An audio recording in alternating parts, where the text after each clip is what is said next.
नमस्कार दोस्तों, स्वागत है आपका हमारे चैनल धार्मिक कथाएं पर।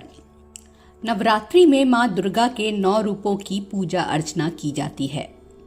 नवरात्रि केवल एक उत्सव ही नहीं बल्कि शक्ति, भक्ति और विजय का प्रतीक भी है। लेकिन क्या आपने कभी सोचा है कि नवरात्रि की शुरुआत आखिर कैसे हुई और क्यों इसे हम 9 दिनों तक मनाते हैं? माँ दुर्गा की विजय गाथा और नवरात्रि के महत्व को जानने के लिए इस वीडियो को पूरा देखें। तो चलिए शुरू करते हैं आज का ये खास वीडियो। महिषासुर नाम का एक शक्तिशाली असुर था।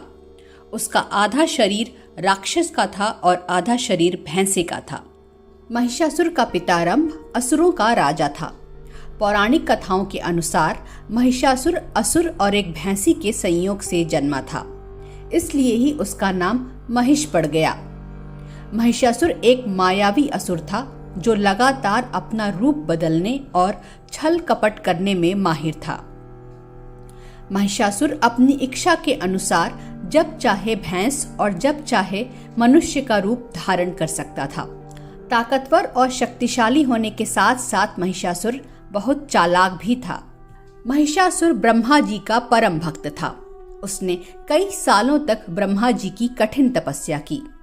महिषासुर की कड़ी तपस्या देखकर ब्रह्मा जी बहुत प्रसन्न हुए। उसने ब्रह्मा जी से वरदान मांगा कि कोई भी देवता, दानव या मनुष्य उसे न मार सके। ब्रह्मा जी ने महिषासुर को ये वरदान दे दिया। ब्रह्मा जी से यह वरदान लेना महिषासुर की एक चाल थी। उसने सोचा कि इस वरदान के चलते वो अमर हो जाएगा, क्योंकि कोई भी शक्तिशाली देवता या प्राणी उसे हरा नहीं पाएगा। ब्रह्मा जी से मिले इस वरदान की वजह से महिषासुर और भी निरंकुश और क्रूर हो गया। वो दैत्यों का राजा बन गया।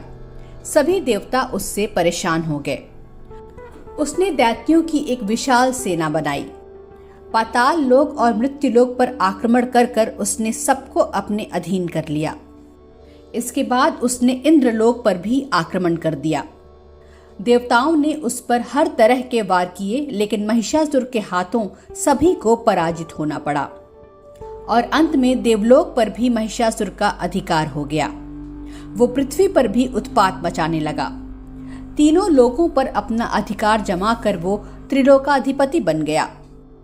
उसे मिले वरदान की वजह से देवता भी उसके सामने लाचार हो गए थे। आखिरकार सभी देवता देवराज इंद्र को लेकर त्रिदेव के पास पहुंचे और अपने रक्षा की गुहार की। तब ब्रह्मा, विष्णु और महेश तीनों देवों ने अपनी अपनी शक्तियों से देवी दुर्गा को उत्पन्न किया। सभी देवताओं ने अपनी अपनी शक्तियां और अस्त्र शस्त्र देकर मां दुर्गा का सृजन किया।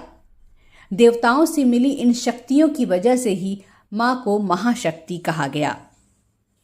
इसके बाद भगवती दुर्गा ने हिमालय पर पहुंचकर घोर गर्जना की। महिषासुर के असुरों के साथ माता का भयंकर युद्ध छिड़ गया। महिषासुर के सभी सेनानी एक एक करके मारे गए और आखिरकार महिषासुर को भी देवी के साथ युद्ध करने के लिए आना पड़ा। महिषासुर ने कई मायावी रूप बदलकर देवी को छल से मारने की कोशिश की, लेकिन मां दुर्गा ने उसे हर रूप में पराजित कर दिया। स्कंद महापुराण के अनुसार देवी दुर्गा और महिषासुर का ये भयंकर युद्ध 9 दिनों तक चला और 10वें दिन मां दुर्गा ने महादेव के त्रिशूल से महिषासुर का वध कर दिया। इसके बाद उन्होंने अपनी दिव्य तलवार से उसका सिर काट दिया। इस तरह मां दुर्गा ने महिषासुर का वध करके देवताओं और सारी सृष्टि को उसके आतंक से मुक्त कराया। विजय के उपलक्ष्य में देवताओं ने मां दुर्गा की स्तुति की और उन्हें महिषासुर मर्दिनी नाम दिया। यही वजह है कि दुर्गा पूजा का त्योहार 9 दिनों तक मनाया जाता है और 10वें दिन को विजयादशमी के नाम से जाना जाता है। मां दुर्गा ने बुराई को नष्ट करके देवताओं और सभी प्राणियों को इससे मुक्ति दिलाई। दरअसल महिषासुर बुराई, अहंकार और अधर्म का प्रतीक है और उसकी पराजय से यह संदेश मिलता है कि चाहे बुराई कितनी भी शक्तिशाली क्यों ना हो, अंत में जीत सत्य और धर्म की ही होती है। अगर आपको ये वीडियो पसंद आया हो तो इसे लाइक करें, शेयर करें और हमारे चैनल को सब्सक्राइब करना ना भूलें। धन्यवाद। जय माता दी।